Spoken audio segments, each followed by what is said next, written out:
বন্ধুরা কেমন আছেন আপনারা? অফ ক্যামেরায় নাস্তা সেরে নিলাম। নাস্তা শেষ করে প্লেট গ্লাসগুলো ভালো করে ধুয়ে নিলাম। গ্লাসের স্ট্যান্ডে একে একে করে সব গ্লাস রেখে দিলাম। এই তো সিঙ্কটাকে ভালো করে পরিষ্কার করে নিচ্ছি।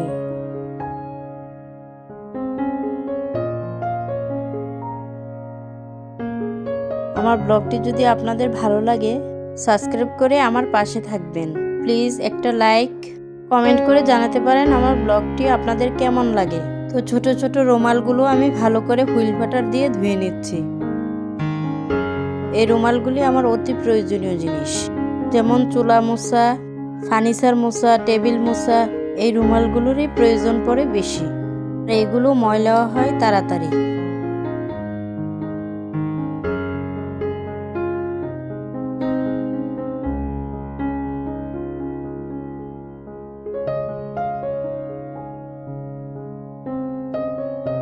তো গ্লাসের স্ট্যান্ডটা টেবিলে আমি সুন্দর করে রেখে দিলাম। সাথে টেবিলটাকে একটু গুছিয়ে নিলাম। ঘরটাকে ভালো করে ঝাড়ু দিয়ে নিচ্ছি। সকালবেলা একবার ঘরটাকে ঝাড়ু দিয়েছি, নাস্তা করার পরে আবারও ঝাড় দিতে হচ্ছে। আসলে নিচতলা বাসা অনেক ময়লা হয়। তো রান্না করব সবজিগুলোকে আমি ব্যাগ থেকে বের করে নিয়েছি। আজকে বাজার করেছি সিম আর লাল শাক। তো আমি লাল শাকগুলো ভালো করে পরিষ্কার করে নিচ্ছি।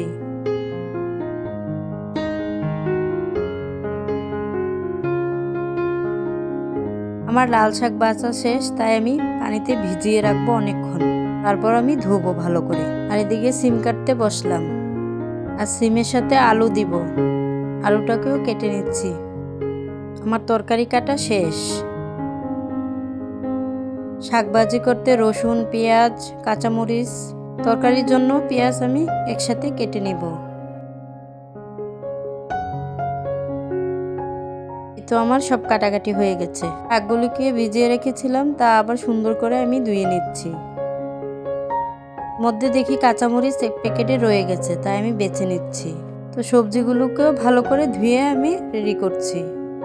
এই বক্সে অনেকগুলো মাছ ছিল, তো একটা প্যাকেটই ছিল, আমি বের করে নিয়ে বক্সটাকে ভালো করে ধুয়ে নিব। আগে মাছগুলোকে ভালো করে লবণ দিয়ে মাখিয়ে রাখবো।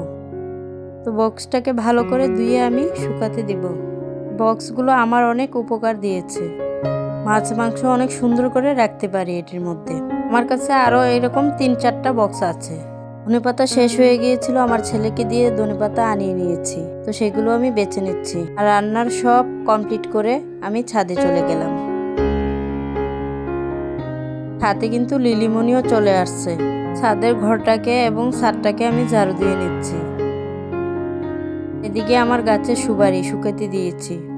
তো ছাদ ঝাড়ু দিয়ে আমি চলে আসলাম রান্নাঘরে। এদিকে আমি চাল ধুয়ে নিচ্ছি আর 3 চুলায় 3টা রান্না বসিয়ে দিলাম। আজকে আর রান্না শেয়ার করব না। বিকেলে গিয়েছিলাম বাজারে, ওইটা কুলবালিশের কাভার নিয়ে আসলাম। কেমন হলো কুলবালিশের কাভারটি কমেন্টে জানাবেন। ভালো থাকবেন, সুস্থ থাকবেন। আল্লাহ হাফেজ।